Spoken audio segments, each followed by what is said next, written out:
Hi guys, this episode was shot at the incredible Rev 17 conference where they are raising funds to get a huge piece of property to house trafficked children. There is no more worthy cause than to save these children. Please click on the QR code and donate to Rev 17.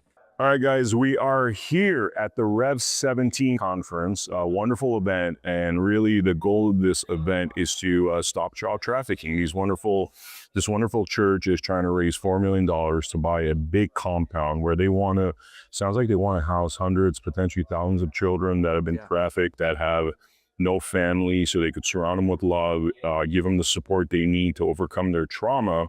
And I have this wonderful gentleman with me here, John Davidson, and he is an incredible documentary maker and a media professional. And the reason why I wanted to interview John is because we have a similar background. We came from the mainstream Hollywood business, and we were talking before we started this interview about how hard it's been to, we've been enlightened with a lot of information in terms of the child trafficking, the evil in our world, and conveying that to some of the people we used to work with. It seems like a really big challenge. So first, let's start off, introduce yourself, what you do. Yeah, so I lived in Hollywood for 20, 25 years, worked on movies and TV shows and marketing and things like that. And everything was great up until about 2021. And I was asked to promote Fauci and the vaccines for a project. And I just said, I can't do this. I think my direct quote was, how can I do this and still have a soul?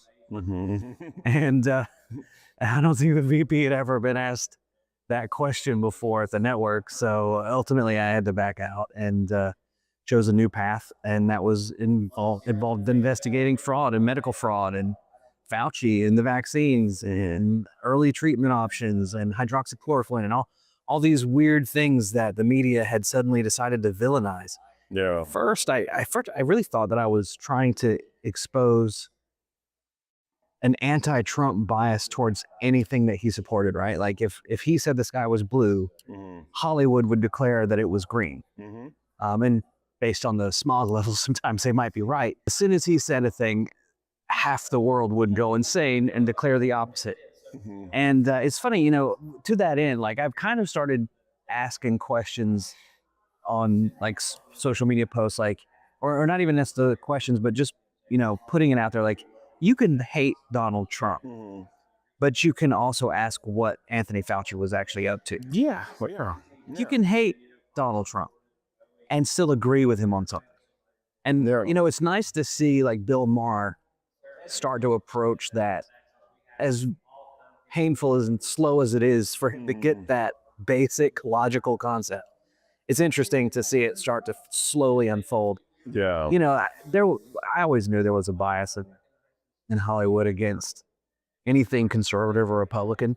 But now I never saw any of the horrible, evil acts that they are describing here. On that topic, I went to the music booth. I was a music video director for like 7 years, and I didn't see like anything like what they're talking about. I mean, certainly there was a lot of, the music itself of that era is pretty clear what's going on, because it's all about sex, promiscuity, doing drugs, and you could imagine freak offs in a lot of the songs of that era because of what they were trying to sell. Right. Yeah. And I've seen the propaganda. I've seen how they tried to bring, even in the music, filthy lyrics. I mean, this has been going on. And you and I might have been like, all right, it's, this kind of hard operating this world in terms of their propaganda. But then COVID comes along, and that jab's going to hurt people. Yep. And I don't think people understand, a lot of people in the MAGA movement, how some of us that actually came from the mainstream gave up so much because we felt that we couldn't be part of that propaganda machine. Right. Yeah. Yeah. I mean, dude, it was a good life I had. Yeah. Like, it was so good. And then to take a stand like that, and then to pursue documentaries, which was the direct opposite of a profitable enterprise. Yeah, direct opposite. And not to mention, it opens up terrible, but never do that. It opens up like people listening to your phone lines. All of a sudden, you're getting hacked here and there. I mean, it's just like a lot of misery enters your life when you decide to go against the narrative. It's I can't undo it. and I don't think I would be able to undo it. Yeah, I don't even know if I'd want to undo No, at this like point, you know? you understand things from a different perspective. I mean, you can't be part of that system Mhm. until it's corrected. And it doesn't mean, look, I'm not trying to change everyone in Hollywood's opinions. Mhm. I have lots of liberal aspects. I mean, I have electric cars and solar power. I think Yeah. that shit's awesome. Yeah. Oops. I mean, theoretically, that could also be conservative too. I feel like this is I feel like they kind of brainwash us into this conservative, liberal kind of. Yeah, they paradigm, want to put right? you in boxes. Yeah, because it's like okay, when you're talking about being conserving, yes, conserving energy and that sort of thing. I mean, that could still fit within that bucket. I think we've just been, psychologically operated on to divide.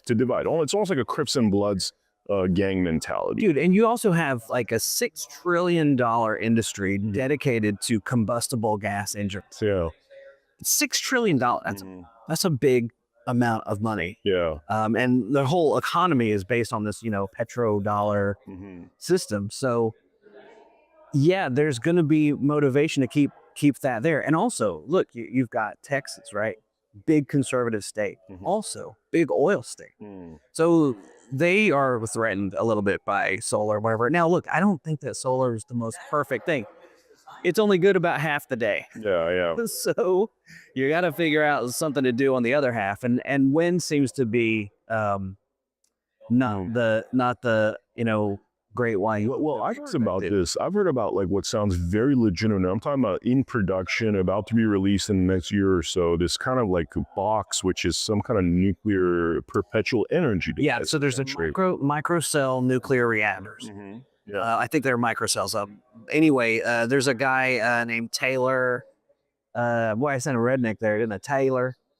It's great. I love it when it comes out, dude. Coach Taylor. See, they say America doesn't have culture. Your culture is here, bro. Take the boy out of Georgia, but you can't take the Georgia out of the boy. There you go. Anyway, I forget his last name, but he was 17 years old. He built a nuclear reactor in his garage in Arizona.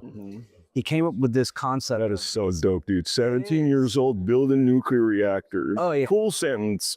And he did this whole cool new nuclear reactor, and then he had this concept for these micro nuclear reactors that could do like 50 megawatts. So you could do like a small town, like you could do it very easily. And if it overreacted, you just flush it and it would disconnect. And apparently it ran off of the residue or the waste of old nuclear reactor. So we had this amazing thing that could eliminate, because we had to build like what was a Yucca Mountain to where we had a $50 billion port project. Yeah. We're going to bury all the nuclear waste in the country. Yeah. And then somebody found a couple of drops of water at the bottom, and the Nevada said, "Oh, we can't do this. Thanks for the 50 billion. Wow. We'll just hang on to this big hole in the mountain." So, we had a great way to eliminate waste because we can't store it. In San Clemente, California, San Onofre, the scene from Naked Gun where at the very beginning, the first movie, Leslie Nielsen was talking about his breakup with his girlfriend. And he goes, "Everywhere I go, something reminds me." Yeah. The breasts. The breasts. Yeah. Okay, so Sorry. it's a terrible. I said breasts. All the women in the room would that be like? Bring your church. Sorry. Repent. But it was a funny scene anyway. San Onofre, that's instead of moving that old waste from that old nuclear reactor, this is a joke, but it's real. They bury it in the sand. So they've got barrels of nuclear waste in the sand along the coast of California when we have earthquakes and risks of tidal waves. So like at any point, one bad disaster, one avalanche underwater 100 miles out could cause a disaster. Like the whole coastline becomes nuclear is what you're saying? I mean, maybe. What is it? Fukushima nuclear disaster vibe? Except this is radioactive waste that they decided to store there. So, we had a great solution. This Taylor kid came up with, vanished. And He vanished, or he still exists, but everything he was talking about has gone away.